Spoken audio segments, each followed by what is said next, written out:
আপনি কি জানেন, যখন একটি নিষ্পাপ শিশুর রূহ কবজ করার সময় আসে তখন আসমানে কি ঘটে? আল্লাহর আদেশে মালাকুল মাউত যখন কোনো বাচ্চার রূহ কবজ করতে আসেন, তখন তিনি অত্যন্ত মমতা ও ভালোবাসার সাথে সেই পবিত্র রূহটি বের করে আনেন। কারণ শিশুরা নিষ্পাপ, তাদের কোনো পাপ নেই।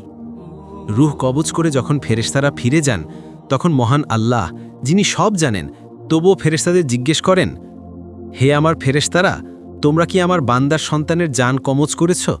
তোমরা কি তার কলিজার টুকরাকে ছিনিয়ে নিয়েছ? ফেরেশতারা ভয় ও বিনয়ের সাথে উত্তর দেন, জি হে আল্লাহ, আমরা তা করেছি। তখন আল্লাহ পুনরায় জিজ্ঞেস করেন, আমার বান্দা তার এই কঠিন বিপদে কি বলেছে? সে কি আমার উপর নারাজ হয়েছে?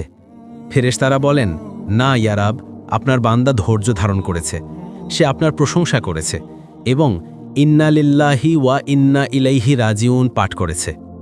তখন আল্লাহ খুশি হয়ে ঘোষণা করেন, যেহেতু আমার বান্দা তার কলিজার টুকরা হারিয়েও আমার উপর ভরসা রেখেছে, তাই তোমরা এখনই জান্নাতে তার জন্য একটি বিশাল প্রাসাদ নির্মাণ করো, আর সেই প্রাসাদের নাম রাখো বাইতুল হামদ বা প্রশংসার ঘর।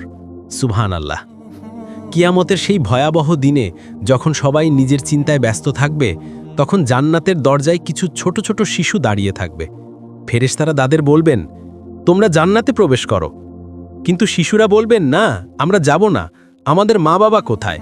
তাদেরকে ছাড়া আমরা জান্নাতে পা রাখব না।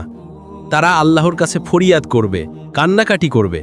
অবশেষে আল্লাহ তাদের আবদার কবুল করবেন এবং তাদের ওসিলায় তাদের ধৈর্যশীল মা বাবাকেও জান্নাতে প্রবেশ করাবেন।